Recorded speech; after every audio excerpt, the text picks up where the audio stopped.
Serahkan hidup kita buat Tuhan. Abdikan hidup kita buat keluarga kita. Karena Tuhan yang berkata, carilah dahulu kerajaan Allah dan kebenarannya. Semuanya akan ditambahkan kepadamu. Itu Tuhan bilang semua lu, nggak sebagian. Ditambahkan artinya apa? Tuhan, aku butuh ini buat sekolah anak nih, ditambahin.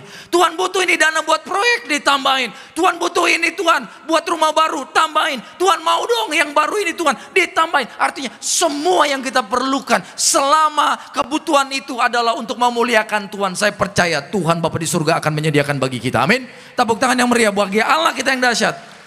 Jadi apapun yang sedang terjadi hari ini, mungkin tadi sebelum ke gereja, engkau menerima telepon, ada kabar yang tidak baik. Mungkin di keluargamu, kesehatanmu, dokter mengatakan hasil pemeriksaannya begini-begini. Mungkin di dalam bisnismu, karirmu, ada kendala, ada hal yang tidak enak untuk didengar. Tapi saya mau katakan, God is in control. Tuhan pegang kendali. Jadi jangan takut. Dengar berita apapun jangan khawatir, jangan hilang pengharapan, jangan pucat wajahmu, tetap tersenyum, percaya Tuhan yang besar akan membela kita dan memberikan mujizat jalan keluar bagi yang percaya. Tepuk tangan lebih meriah lagi buat Yesus kita. Haleluya. Orang yang tidak punya kehidupan doa, orang Kristen yang malas berdoa, orang Kristen yang malas baca firman, maka dia cenderung mudah jatuh di dalam dosa yang lama. Jadi saudaraku, jadilah orang Kristen yang disiplin secara rohani. Memang kita harus bayar harga. Hidup ini peperangan loh Bapak Ibu. Setiap hari kita ini peperangan. Masalahnya musuh kita nggak kelihatan. Roh jahat itu tidak terlihat. Jangan sampai karena kita terlena jauh dari Tuhan. Kalau nggak doa orang Kristen pasti nggak peka. Udah nggak peka lagi. Kita doa, tapi berkata, Tuhan aku gak dengar suaramu. Padahal setiap kali doa, Bapak Ibu harus percaya, Tuhan bicara sama kita. Masalahnya kita tidak dengar suara Tuhan. Oh dia diurapi, dia hamba Tuhan, pantas dia bisa dengar suara Tuhan. Enggak. Tuhan mau setiap kita orang percaya bisa dengar suara Tuhan, katakan amin. Masalahnya seringkali kita berdoa, Tuhan bicara, kita gak dengar. Kenapa? Di sini kita terlalu berisik. Mulai hari ini, pastikan kita merespon panggilan Tuhan untuk kita naik level dalam pengenalan akan Tuhan. Katakan amin. Tepuk tangan yang meriah buat Tuhan Yesus. Haleluya. Yuk, Tuhan mau mulai hari ini saudaraku, sama seperti Tuhan menegur Petrus, miliki kehidupan doa yang militan. Sadar hidup ini bukan biasa-biasa, hidup ini peperangan. Tuhan katakan demikian, bahwa iblis itu berjalan seperti singa yang mengaum-ngaum. Dia berkeliling, dia mengelilingi hidupmu. Mungkin saat ini karena engkau sedang diurapi Tuhan, rohmu lagi kuat. Dia dari jauh, dia mengamati, dia mengelilingi engkau dari jauh. Tapi kalau dia lihat engkau sedang tidak dekat dengan Tuhan, hidup doamu, kehidupan doamu sedang jarang, engkau sedang tidak diurapi Tuhan, dia bisa mendekat, dia tahu, oh dia lagi lemah nih, bisa diserang nih. Karena itu saudaraku, percayalah, Tuhan turut bekerja dalam segala sesuatu bagi orang yang mengasihi Tuhan. Dan orang yang mengasihi Tuhan punya ciri, dia punya kehidupan doa yang militan. Dia tahu dia harus bergantung sepenuhnya kepada Tuhan. Diberkati saudaraku, pasti dijawab doa kita siang hari ini. Tepuk tangan yang meriah buat Tuhan Yesus. Apapun yang Tuhan izinkan, baik itu perkara yang baik maupun yang tidak, berita baik, berita buruk, ternyata Tuhan katakan tujuannya untuk mendatangkan kebaikan. Siapa seperti Yesus? Saya jamin tidak ada ya Bapak Ibu. Kalau prinsip orang dunia, kebaikan keluar dari hal yang baik, benar nggak? Tapi buat Tuhan, hal yang buruk pun bisa diubah untuk melahirkan, menghasilkan hal yang baik bagi kita semua. Tuhan sangat jago di sini saudaraku. Karena itu, jangan pernah serahkan hidupmu kepada dunia. Jangan pernah andalkan kekuatan kita yang terbatas. Di dalam Tuhan saudaraku, segalanya Tuhan bisa ubah indah dahsyat luar biasa. Kalau dikatakan Allah turut bekerja, artinya tidak ada kejadian dalam kehidupan Bapak Ibu dan saya, saudara semua, itu tanpa seizin Tuhan, tidak ada. Semua dalam seizin Tuhan. Sehingga di atas muka bumi ini tidak ada kejadian yang secara kebetulan, gak ada. Itu prinsip orang di luar Yesus.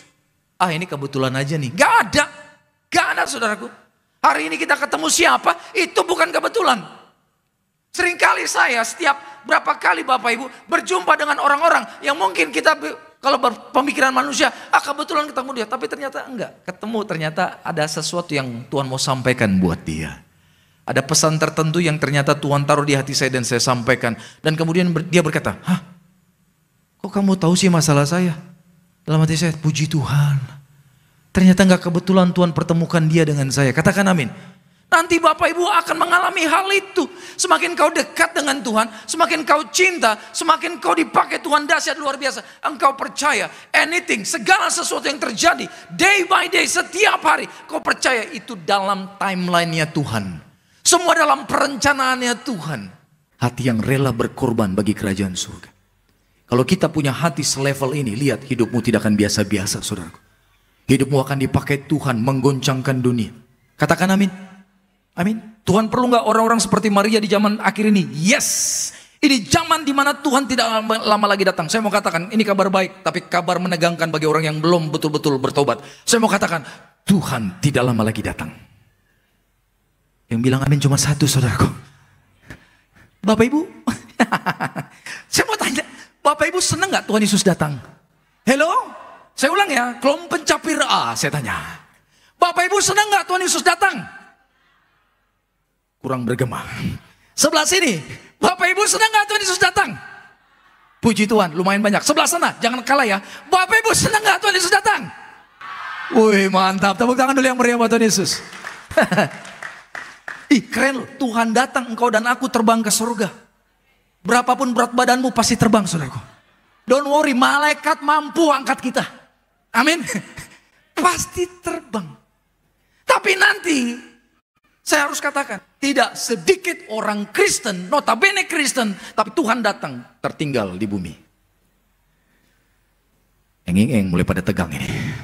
Tapi kalau saya lihat wajahnya semua, ini wajah-wajah pasti terangkat ke surga. Amin. Tepuk tangan yang meriah buat Tuhan Yesus.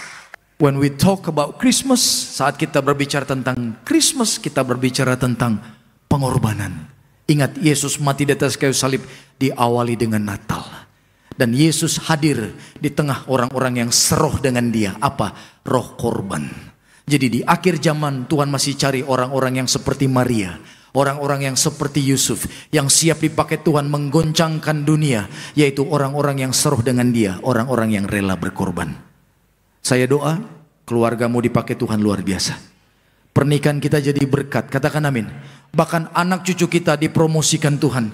Anak cucu kita akan bersinar di dunia ini. Sehingga lewat kehidupan mereka, orang-orang datang berbondong-bondong kepada Tuhan. Diberkati kita semua saudaraku. Sekali lagi yang bangga, tepuk tangan yang meriah buat Tuhan kita Yesus. Haleluya. Tugas kita orang tua adalah mengajarkan anak-anak kita takut akan Tuhan. Katakan amin. Saya berapa kali menjumpai orang tua datang minta didoakan. Pak, doakan anak saya. Sekarang jauh dari Tuhan, jauh dari saya. Bahkan anak-anak tidak mau lagi ke gereja. Bahkan mereka mengambil keputusan mereka mau jadi ateis, Pak. Tolong Pak doakan. Mereka mulai terlibat dalam pergaulan yang salah, Pak. Tolong doakan.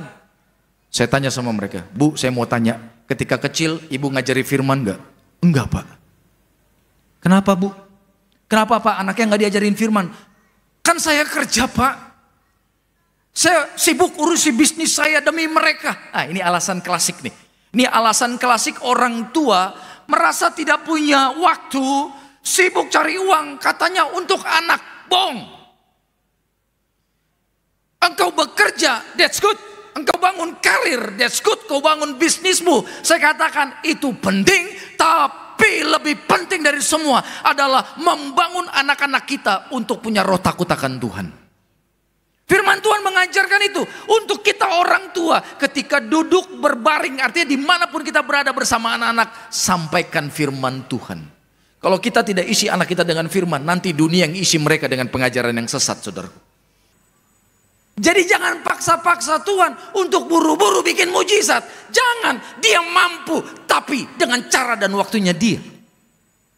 Kalau di bumi ada waktu 1 kali 24 jam. Di surga nggak berlaku jam dinding dan jam tangan kita itu di surga nggak berlaku. Nggak ada waktu 24 jam di surga. Nggak ada 12 jam siang, 12 jam malam di surga. Nggak ada, saudaraku. Jadi jangan paksakan waktu kita dengan waktunya Tuhan. Jadi kalau Bapak Ibu datang mengharapkan mujizat, Ketika engkau berkata, aku percaya kuasamu, ya udah percaya aja. Kapan Tuhan jawab, ya nah terserahnya Tuhan. Itu mau-maunya Tuhan. Tapi yang pasti, bagi Tuhan tidak ada yang mustahil. Tepuk tangan yang meriah buat Tuhan. Jadi persembahkan hidup kita sebagai emas dan kemudian sebagai kemenyan. Artinya apa? Jadikan hidup kita puji-pujian bagi Tuhan. Jangan menyembah Tuhan hanya ketika di gereja. Senin sampai Sabtu, you are too busy. Engkau terlalu sibuk, enggak punya waktu buat Tuhan. Saya mau katakan saudaraku, bertobat mulai hari ini. Punya waktu setiap hari menyembah Tuhan. Amin. Betul. Jadi Tuhan mau kita punya karakter seperti Kristus. Jadi mulai hari ini saudaraku, bawa hidupmu sebagai emas di hadapan Tuhan. Amin. Sebagai kemenyan dan sebagai mur. Artinya apa sebagai mur? Tuhan mau ada kematian dalam hidup kita. Apa itu? Manusia lama kita. Manusia yang penuh dengan dosa. Mati manusia lama. Baru manusia baru yang penuh dengan urapan ini akan muncul. Dan akan menuntun kita untuk berjumpa dengan Tuhan setiap saat. Tepuk tangan sekali lagi buat Tuhan Yesus. Kalau engkau saat ini sedang dalam masalah pergumulan yang berat. Kau sedang dalam tekanan. Kau sedang dalam pergumulan yang sangat menakutkan. Saya mau katakan sebenarnya Tuhan sedang membakar hidupmu. Untuk memisahkan engkau dari karaktermu yang tidak berkenan di hadapan Tuhan. Mungkin saat ini hatimu masih penuh dengan dendam. Penuh dengan amarah. Penuh dengan kepahitan. Tuhan mau engkau belajar mengampuni. Lepaskan pengampunan. Lepaskan dendammu itu. Nggak ada gunanya. Dendam, amarah justru menggerogoti tubuhmu saudaraku. Makanya banyak orang kanker yang perempuan kalau kepahitan. Laki-laki jantung bocor. Benar saya mau katakan. Mulai hari ini lepaskan pengampunan. Bilang amin dulu. Amin. Betul. Kalau perempuan udah datang sama saya, Pak doakan, kanker apa? A, B, C. Ibu kepahitan ya, nunduk dia. Ampuni. Mungkin dalam hati dia, kok tahu? Ya udah itu. Kanker itu dari setan saya mau katakan. Yang percaya bilang amin. Kenapa setan bisa menyerang tubuhnya dengan kanker? Karena dia buka celah.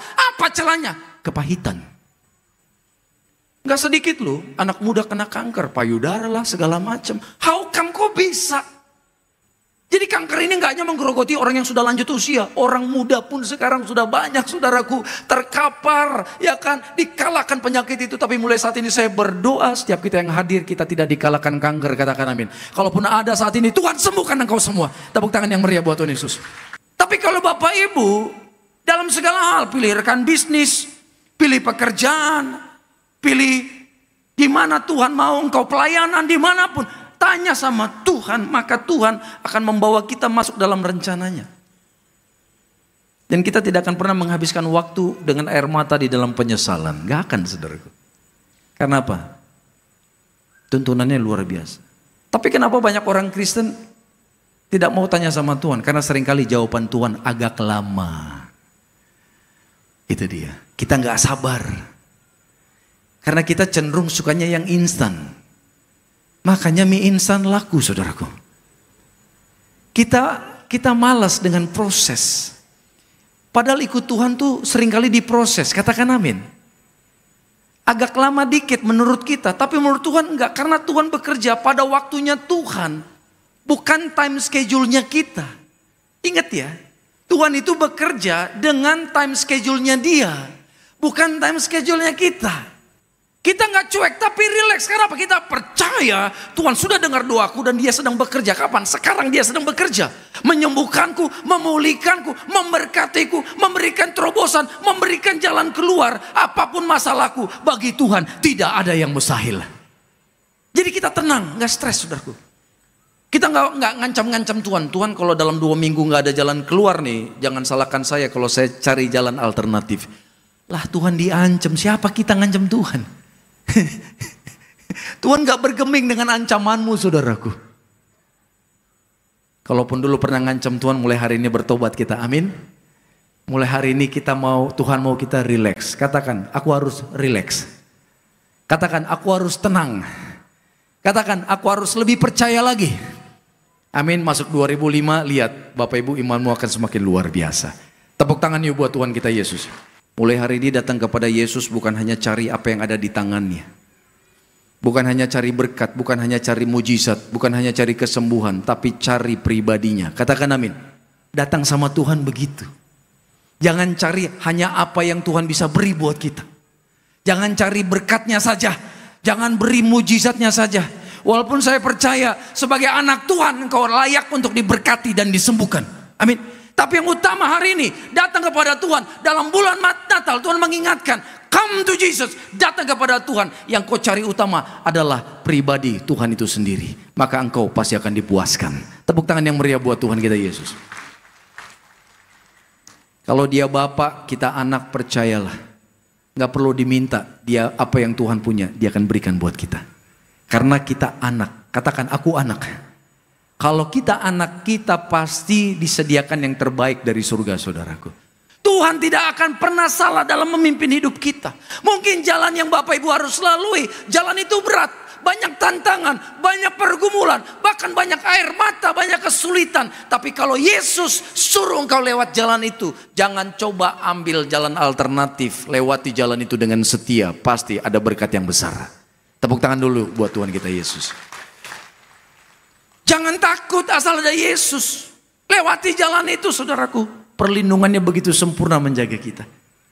Bapak Ibu, engkau mau mengalami Tuhan setiap hari, ikuti tuntunan Tuhan. Katakan amin. Belajar peka.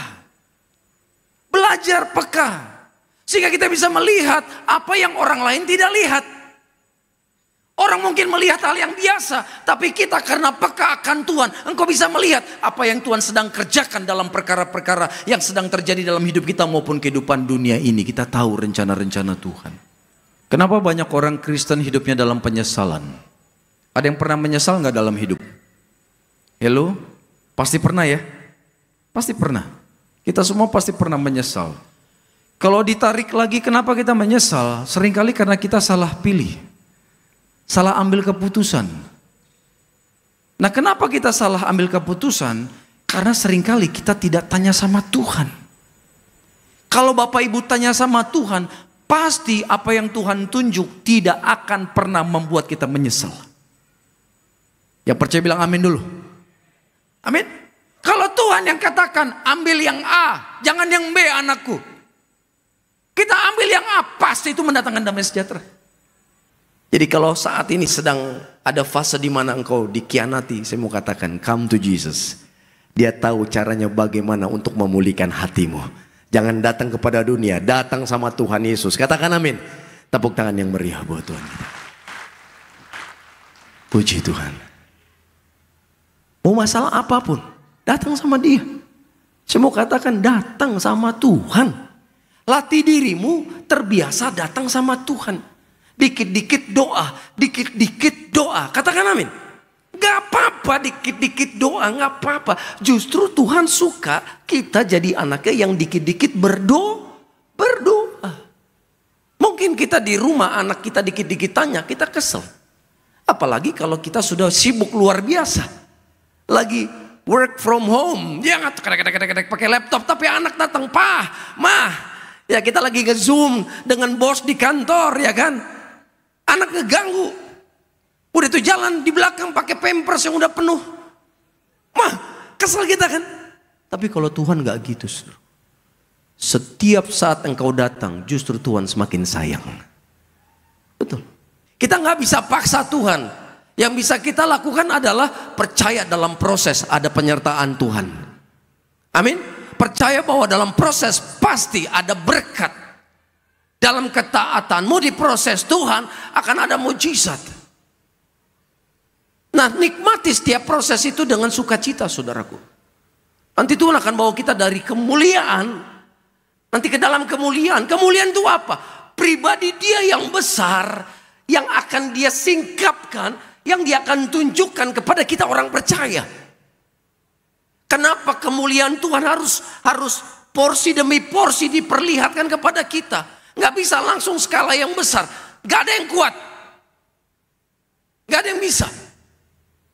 Kalau Bapak Ibu lihat di perjanjian lama, ketika kemuliaan Tuhan disingkapkan kepada orang Israel. Orang Israel itu sampai sujud mencium tanah dan tidak bisa bergerak badannya.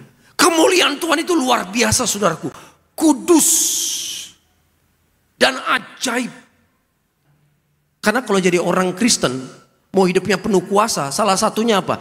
Doa, pujian penyembahan, dan puasa. Tiga hal ini. Kalau Bapak Ibu nggak pernah berdoa, maaf, lemah imanmu. Kalau engkau berdoa tapi tidak ada pujian penyembahan, kurang mantap. Tapi mau lebih mantap lagi, engkau rajin berdoa, engkau rajin bangun mesbah pujian penyembahan, engkau rajin berpuasa, dahsyat. Kenapa kita harus puasa? Yesus saja lakukan itu. Katakan amin Bapak Ibu. Amin. Betul. Tapi puasanya bukan hanya fokus nggak makan ya. Kalau puasa tapi nggak ada doanya, nggak ada baca firmannya, itu namanya diet, saudaraku. Fokusnya cuma ya timbang berat badan setelah itu. Gitu, ya. Jadi fokusnya adalah membangun kerohanian kita. Masa persiapan itu apa sih? Masa persiapan adalah masa di mana engkau dipersiapkan untuk menerima sesuatu yang sudah Tuhan siapkan. Nah, itu dia, keren ya. Masa persiapan adalah masa di mana kita dipersiapkan, katakan aku dipersiapkan untuk menerima sesuatu yang sudah Tuhan siapkan. Jadi udah disiapkan Tuhan. Ini nih berkat, mujizat Tuhan mau kasih ke kita, tapi kitanya dipersiapkan dulu. Jadi apa? Supaya naik level, baru ketemu tuh. Jadi kita dipersiapkan biar sefrekuensi sama Tuhan. Jadi Tuhan di sini, kita masih di sini. Belum ketemu, saudaraku. Belum sinkronisasi. Itu dia. Nah, kenapa Tuhan persiapkan? Supaya kita sefrekuensi dengan Tuhan. Katakan amin. Kalau kita sudah sefrekuensi dengan Tuhan, itu tidak ada hambatan. Apa yang Tuhan sampaikan kita terima dengan benar, tidak salah sedikit pun. Jadi kepekaan kita sedang dilatih gitu. Jadi kita akan siap untuk menerima segala yang Tuhan sudah persiapkan. Sehingga nanti saudaraku, ketika kau sudah sefrekuensi dengan Tuhan, maka lihat berkat-berkat yang Tuhan sediakan buat pernikahanmu, buat kesehatan, buat masa depan kita, itu akan kita terima tepat pada waktunya. Amin. Tepuk tangan yang meriah buat Tuhan Yesus. Jangan banyak komplain sama Tuhan. Katakan amin. Jangan ragu, jangan marah, jangan curiga sama dia. Curiga sama Tuhan jangan, saudaraku. Betul, sedikit pun tidak boleh curiga sama Tuhan. Apa yang jahat di hati kita, lepaskan.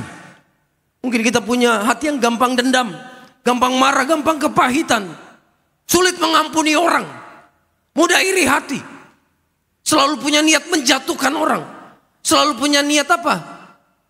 Negatif sama orang. Buang. Itu berbahaya, itu racun, saudaraku. Itu seringkali yang menjadi perusak dalam hubungan. Katakan amin. Baik pertemanan, teman pelayanan, baik dalam hubungan orang tua dengan anak maupun suami istri.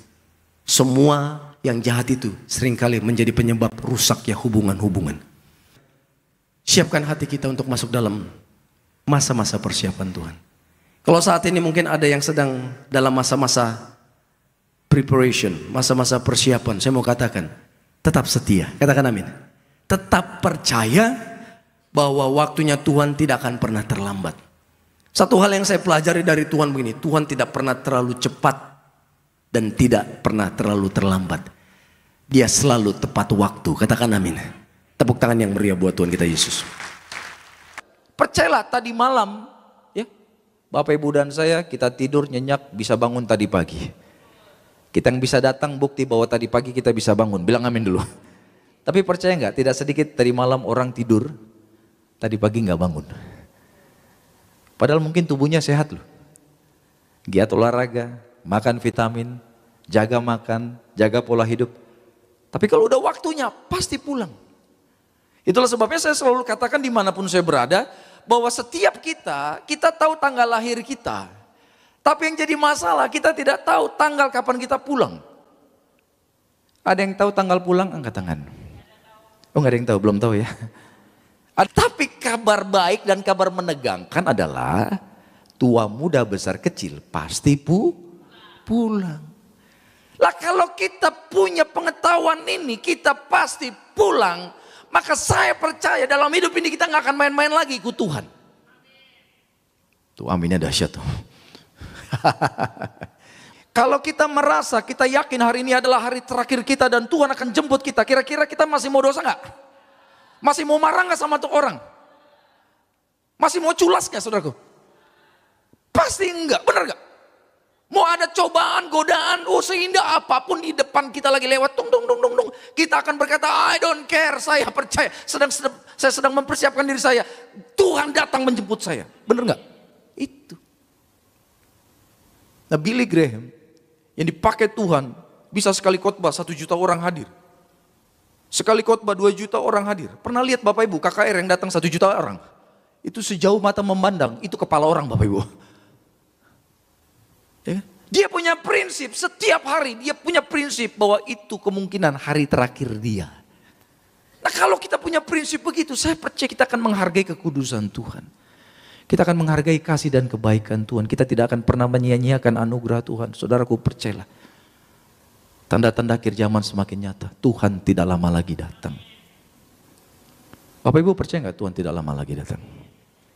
Saya percaya dalam hati saya, nanti Tuhan datang, sebagian besar kita masih hidup. Betul. Jangan sampai nanti Tuhan datang, kita tidak terangkat, saudara. Kita harus punya iman bahwa nanti Tuhan datang, kita terangkat ke surga. Katakan amin. Percayalah, kita pasti terangkat. Amin. Bagaimana Bapak, Ibu, dan saya, kita bisa melawan roh ketakutan ini? Tidak ada yang lain. Engkau harus kuat di dalam firman. Amin. Tanpa Bapak Ibu punya hubungan pribadi yang intim dengan Tuhan, tanpa engkau punya waktu untuk berdoa, membaca dan merenungkan firman Tuhan, mengizinkan firman Tuhan itu masuk meresap di dalam setiap pembuluh darahmu, sehingga otot-otot rohanimu akan bangkit, engkau tidak akan pernah menang dari roh ketakutan. Gak akan bisa. Orang-orang yang diurapi Tuhan bukannya tidak ada masalah, tapi mereka tetap bisa tenang.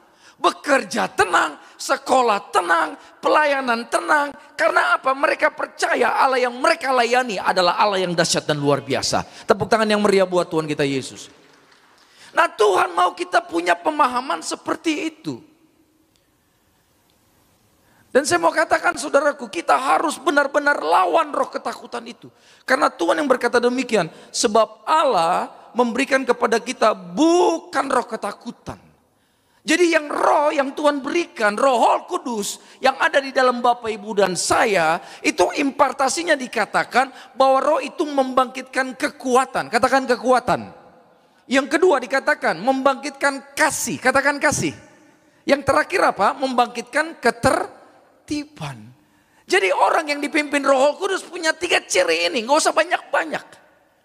Nanti sampai di rumah kita introspeksi diri. Atau mungkin selama kita mendengarkan khotbah ini, kita teliti dalam hidup kita. Ada nggak hal-hal ini dalam kehidupan kita? Sungguh-sungguh gak kita mengizinkan Roh Kudus memimpin kehidupan Bapak, Ibu, dan saya? Tuhan katakan bahwa Roh Kudus akan membangkitkan kekuatan. Artinya apa? Di tengah pergumulan, di tengah masalah, di tengah tantangan, Bapak, Ibu, ada kekuatan dari Tuhan. Ketika Bapak, Ibu sedang takut, iman sedang tidak ada dalam hatimu. Jadi kalau orang sedang takut pasti tidak ada pengharapan. Karena dalam Ibrani 11 dikatakan iman adalah dasar dari segala sesuatu yang kita harapkan. Gitu. Karena orang punya iman maka dia punya pengharapan. Aku percaya aku pasti sembuh. Katakan amin. Amin. Itu kan iman, benar gak? Dan itu pengharapan. Pengharapannya apa? Sembuh. Aku percaya bagi Tuhan tidak ada yang mustahil. Aku percaya aku pasti diberkati. Aku percaya pernikahanku pasti dipulihkan. Aku percaya anak-anakku punya masa depan yang luar biasa. Katakan amin saudaraku. Amin. Karena apa? Kita punya pengharapan dan berdasarkan iman kita kepada janji-janji Tuhan. Tapi ketika engkau sedang diserang roh jahat, percayalah saudaraku. Ketika ketakutan sedang melanda hidupmu, engkau pasti akan hilang pengharapan. Imanmu luntur. Imanmu kandas. Jadi mengapa setan seringkali menyerang kita dengan roh ketakutan? Supaya apa saudaraku? Engkau tidak punya iman. Karena tanpa iman kau tidak mungkin ada mujizat dalam kehidupanmu. Kenali Bapa kita di surga dengan baik. Katakan amin. Ketika engkau kenal siapa Yesus yang kita sembah. Kau punya hubungan yang intim dengan dia. Kau tidak menyia-nyiakan kesempatan di mana Tuhan memperkenalkan dirinya melalui firman. Melalui pujian penyembahan. Melalui perjamuan kudus, melalui minyak urapan. Kau akan semakin melekat dengan Tuhan. Sehingga ketika goncangan datang, masalah datang begitu mengerikan. Bukan hanya mungkin goncangan secara pribadi, secara global. masyarakat ini goncang, bangsa ini, bahkan bumi ini goncang. Semua orang akan ekspresinya adalah ketakutan, kengerian yang luar biasa, saudaraku. Orang bisa kocar kacir. Tapi mereka akan melihat engkau, kok bisa tenang ya? Sehingga itu akan menjadi saat yang baik Bapak Ibu bisa bersaksi kepada orang banyak. Saya bisa tenang, karena saya percaya Tuhan berkuasa atas masalahku. Amin. Aku percaya Tuhan pasti tolong. Aku percaya masalah ini tidak akan menenggelamkan hidupku. Aku percaya Tuhanku lebih besar dari masalahku. Amin. Itu bicara iman. Segala yang Bapak Ibu perlukan, percaya Tuhan persiapkan yang terbaik. Lah kalau dia memberikan nyawanya saja sebagai persembahan yang terbaik di atas kayu salib, masa fasilitas di bumi yang Tuhan berikan fasilitas yang biasa? Enggak, pasti yang terbaik, saudaraku. Dia sangat mengasihi Bapak Ibu. Saya selalu mengencourage jemaat Tuhan untuk menyadari Tuhan sangat mengasihi engkau. Siapa yang mau mati bagi orang berdosa? Coba tanya sekelilingmu, keliling kota Jakarta. Tanya, siapa yang mau mati bagi orang berdosa? Kau bisa keliling dunia tanya, and you will find nothing.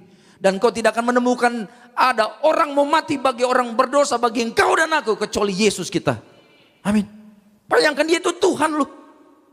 Raja di atas segala raja. Penuh kuasa, penuh kemuliaan. Malaikat yang jumlahnya mungkin miliaran di dalam kerajaan surga berjumpa Yesus, sujud menyembah. Di area mana dalam hidup Bapak Ibu belum mengalami kelimpahan?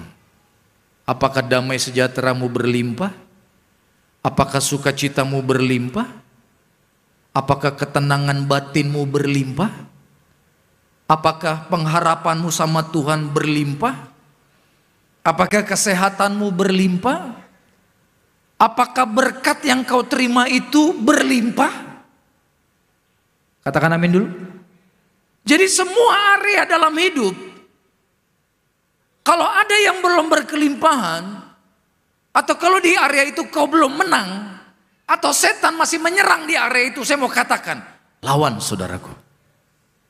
Karena Tuhan mau engkau menang di situ. Kalau tentang iman kau masih takut, Tuhan aku sering terintimidasi, aku sering mengalami ketakutan tanpa sebab. Saya mau katakan engkau belum berlimpah dalam sukacita Tuhan. Artinya engkau masih mengalami kekalahan dalam area itu. Saya mau katakan saudaraku, that's okay. Bangkit, maju bersama Kristus. Lihat bagaimana nanti cara Tuhan akan membuat hidupmu berkelimpahan. Orang yang damai sejahteranya berlimpah saudaraku, masalah boleh datang tapi dia tetap tenang. Katakan amin. Kuasa Tuhan yang membebaskan kita ini Tuhan berikan dalam kehidupan Bapak Ibu dengan tanpa batas. Kekuatannya ini sifatnya unlimited. Bisa kau nikmati dimanapun dengan kuasa yang begitu besar. Saya rindu mulai siang hari ini kita sadar bahwa kita adalah orang yang diberikan kuasa atau mandat otoritas dari surga. Sehingga mulai siang ini kita akan berjalan dalam kemenangan demi kemenangan. Masalah pasti ada, betul tidak? Pergumulan pasti terjadi, tapi janji Tuhan kita akan mengalami kemenangan. Jadi yang Tuhan berikan buat kita hari ini di semua aspek hidup kita, area hidup kita akan berkelimpahan. Karena itu kalau Bapak Ibu dan saya sudah serius ikut Tuhan, kita sudah jadi anak Tuhan, sudah bertobat tinggalkan dosa, maka satu, catat ini, setan tidak bisa memaksa kita jatuh dalam dosa lagi. Dia tidak bisa berdiri di depan kita dengan gigi taringnya yang menyeramkan itu. Gitu ya. Lakukan dosa ini. Kita bilang, siapa lu? Dulu mungkin kita mau taat karena dulu kita budak dia. Tapi sekarang saya anak Tuhan. Malah kita punya kuasa nengking dia untuk pergi dari hidup kita. Amin. Setan tahu kebenaran ini. Ini saya mau katakan rahasia. Setan tahu ketika Bapak Ibu hidup dalam kuasa, dia tidak bisa datang untuk membawa kita jatuh dalam dosa. Setan paham itu. Dia tahu saudaraku, dia tidak punya hak lagi untuk megang kita. Karena genggaman dia yang selama ini mengikat kita sudah lepas di dalam kuasa darah Yesus. Jadi kabar baik, setan tidak bisa paksa kita untuk jatuh dalam dosa. Amin. Melalui darah Yesus, katakan melalui darah Yesus, kita punya akses ke dalam kerajaan surga. Yang notabene kita nggak tahu surga itu di mana letaknya. Tapi begitu darah Yesus, tubuh Yesus ada di dalam tubuh dan darah kita secara roh, katakan secara roh. Kita menyatu dengan Tuhan. Ada akses, ada channel yang terbuka. Itulah sebabnya Tuhan berkata, mintalah maka akan diberikan, carilah akan ketuklah pintu maka pintu akan dibukakan. Pintu mana yang dibukakan Tuhan ini? Kita harus paham loh. Jangan-jangan selama ini kau doa, kau ketuk pintu, mungkin pintu yang salah yang kau ketuk, makanya nggak ada jawaban. Tapi kalau kau dalam darah Yesus, pintunya pasti pintu yang tepat, pintu kerajaan surga. Haleluya. Jadi darah Yesus akan membawa kita masuk dalam kasih karunia. Kasih karunia itu adalah channel untuk Bapak Ibu terhubung dengan Bapa di surga dan kita anak, sehingga apa yang Bapak punya akan menjadi milikmu, saudaraku. Itulah sebabnya dikatakan hidupmu akan berkelimpahan. Keren. Standarnya standar Tuhan. Dunia bisa gak kasih kita sukacita? Saya mau tanya jujur, dunia bisa gak kasih kita sukacita? Bisa gak kasih kita ketenangan? Gak bisa. Dunia bisa gak orang kepahitan bisa ngampuni? Orang yang tertindas, orang yang teraniaya, orang yang dirugikan, orang yang dikhianati, bisa ngampuni gak kalau orang dunia? Gak bisa. Sebelum dendamnya terbalas, dia gak akan mungkin bisa mengampuni. Sekalipun dendamnya sudah terbalas, kepahitan itu masih ada. Yang bisa menghapus segala kepahitan di hati kita adalah hanya damai sejahtera yang berkelimpahan, dan itu datangnya dari surga. Ketika di Taman Eden, setan tidak bisa memaksa Adam dan Hawa jatuh dalam dosa. Gak bisa. Setan tidak bisa berkata, Adam, Hawa, makan buah itu. Gak bisa. Setan akan ditertawakan oleh Adam dan Hawa. Benar nggak? Setan nggak bisa paksa.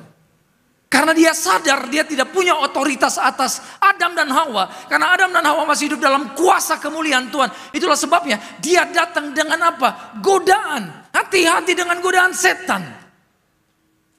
Setan ini bapa yang licik luar biasa.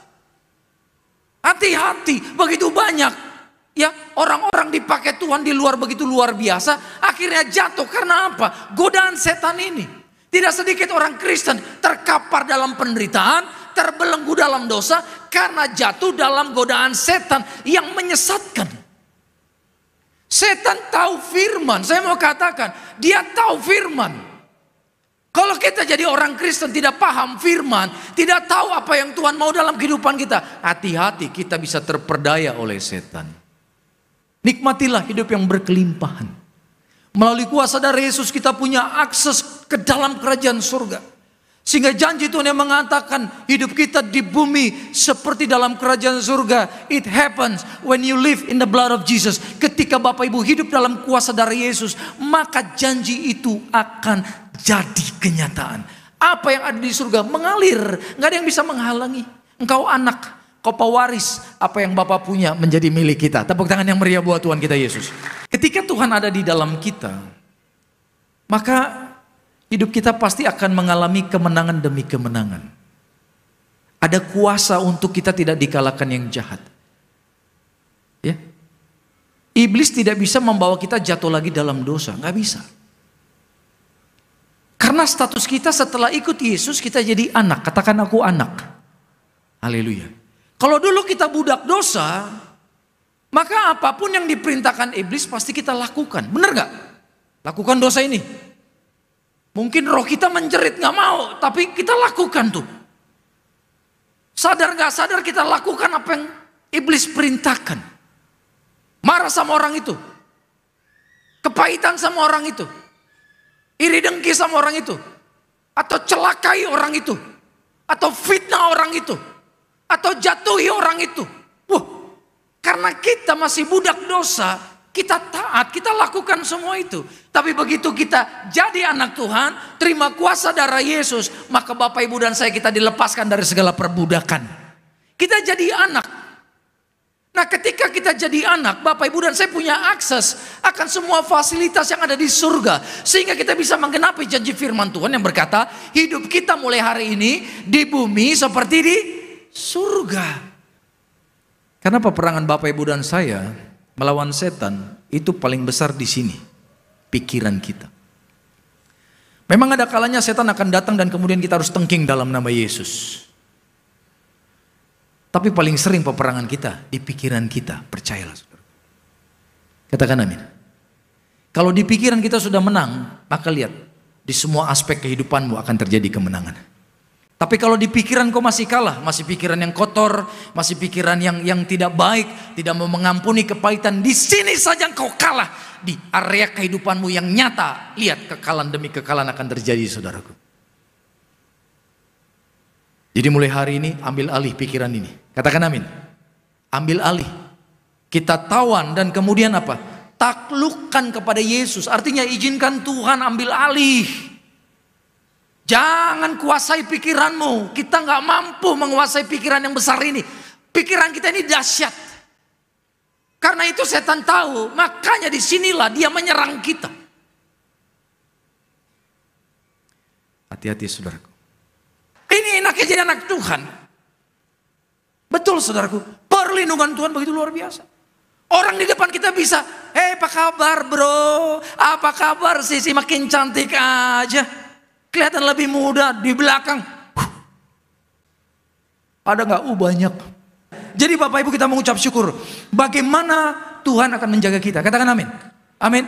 Walaupun ada yang langsung menyerang, tenggeng dalam nama Yesus. Tapi kalau kejadiannya seperti Yesus, dikhianati Petrus, dikhianati Thomas, dikhianati Yudas, dan orang-orang di sekitarmu, inner circle-mu, orang lingkaran terdekat dengan kau, dan mengkhianati engkau, kira-kira apa yang kau lakukan?